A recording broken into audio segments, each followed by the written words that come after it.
Hey everybody, about 2 weeks ago I decided to do a full rebuild on this 2004 TJ with a 2.4 liter motor.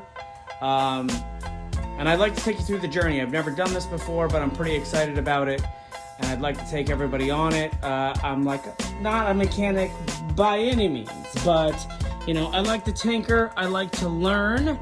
So, this is for the next 2 videos I have to come.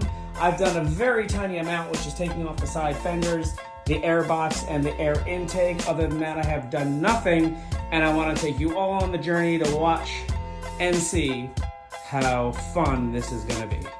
So I'll see you soon.